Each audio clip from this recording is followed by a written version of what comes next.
Assalamualaikum. Waalaikumsalam, Pak. Tuh.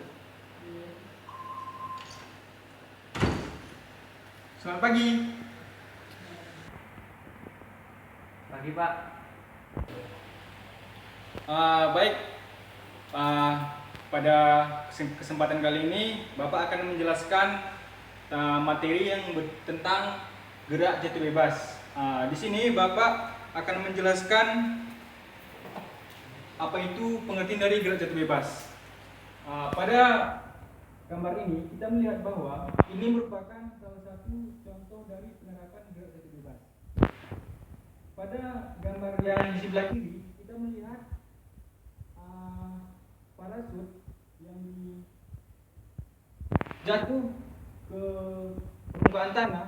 Di sini kita mengetahui bahwa gerak ini dipengaruhi oleh adanya gaya gravitasi dan juga adanya gaya hambatan udara dan gaya apung ke atas yang mengakibatkan mereka para parasut ini jatuh perlahan. Sedangkan pada gambar yang sebelah kanan, di sini ada dua kejadian yang mana pada gambar A, di sini sebuah tabung yang ada isinya kertas dan batu yang diisi oleh udara.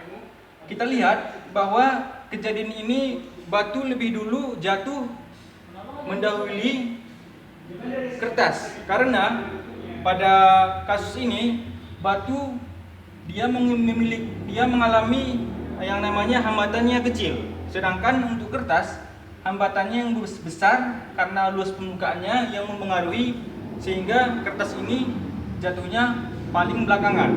Sedangkan untuk gambar B, tabung yang diisi tanpa hampa udara, di sini kita lihat bahwa kedua kertas maupun batu ini akan mengalami waktu jatuh yang sama, karena di sini tidak adanya hambatan, tidak adanya udara atau gesekan yang mengakibatkan percepatan gravitasinya sama.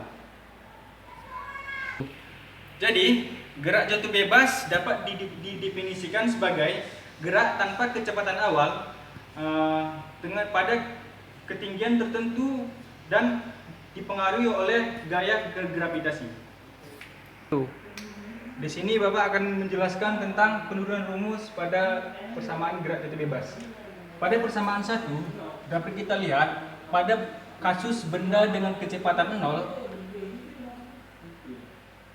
dapat diturunkan rumus pada karena gaya gravitasi pada gerak jatuh bebas ini merupakan salah satu aplikasi dari gaya GLBB yang sehingga rumusnya kita dapatkan dari penurunan rumus dari gerak dua beraturan. Jadi pada kasus ini kita rumuskan PT merupakan kecepatan tertentu sama dengan P0 ditambah AT.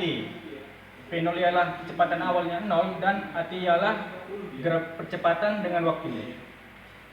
Jadi karena kecepatannya 0, maka P0 di sini kita tuliskan 0 karena dia tidak memiliki kecepatan. Sedangkan untuk A, kenapa kita ganti menjadi G? Karena pada kasus jatuh bebas ini mengalami yang namanya percepatan gravitasi, sehingga kita ubah A ini menjadi simbol G. Jadi didapatkan pada persamaan 1 PT sama dengan GT.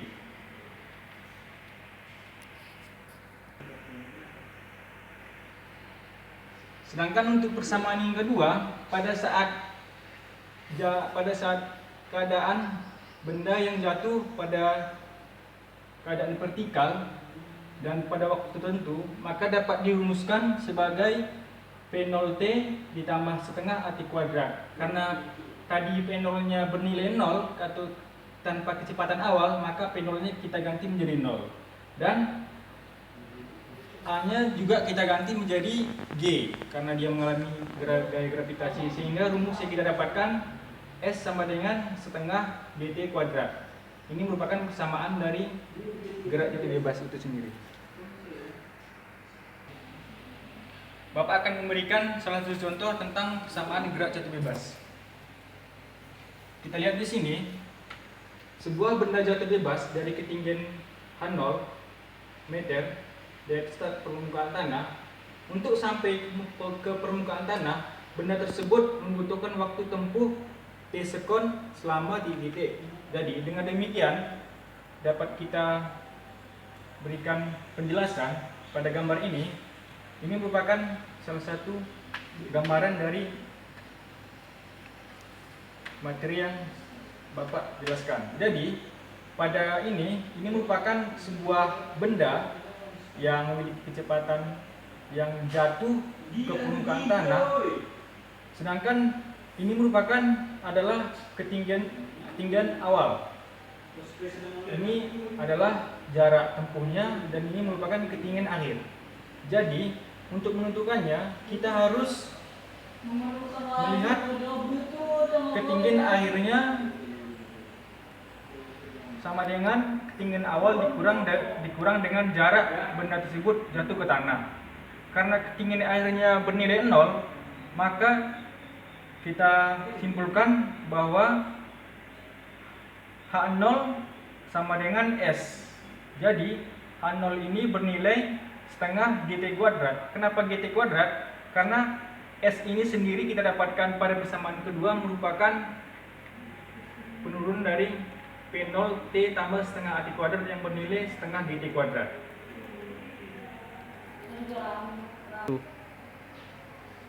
Baiklah, saya telah menjelaskan tentang materi gerak jati bebas. Apakah ada yang bertanya?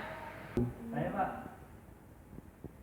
Pak, bagaimana jika ada suatu benda yang jatuh di ruang hampa? Apakah benda tersebut tetap mengalami percepatan gravitasi? Itu saja Pak. Terima kasih. Terima kasih kepada yang bertanya. Langsung saja Bapak akan menjawab pertanyaan tersebut. Jadi yang ditanyakan tadi adalah bagaimana jika suatu benda jatuh pada ruang hampa, apakah dia tetap mengalami percepatan gravitasi? Jawabannya adalah iya. Mengapa?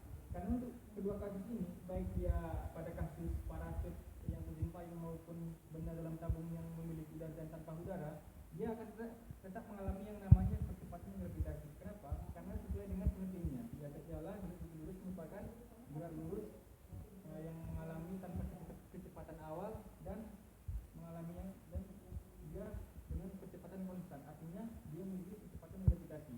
Tetapi untuk kedua kasus ini, pada tabung ini yang untuk yang berisi udara, dia mengalami yang namanya gaya gravitasi. Kenapa? Karena dalam tabung tersebut terisi oleh udara. Sedangkan untuk pada tabung B yang tanpa hampa udara, mengapa tadi bendanya jatuh bersamaan? Karena tidak adanya gaya gravitasi yang terjadi pada kedua benda yang ada di sekitar tabung. Mengapa? Karena udara tersebut dimanfaatkan atau udara tersebut dipres sehingga tidak ada udara lagi yang berada di gambar B. Terima kasih. Sekian saja pemaparan yang Bapak berikan pada hari ini. Untuk materi selanjutnya kita akan membahas tentang gerak vertikal ke atas. Sekian pada hari ini tentang materi yang telah Bapak jelaskan. Saya akhiri. Wassalamualaikum warahmatullahi wabarakatuh. Waalaikumsalam warahmatullahi wabarakatuh.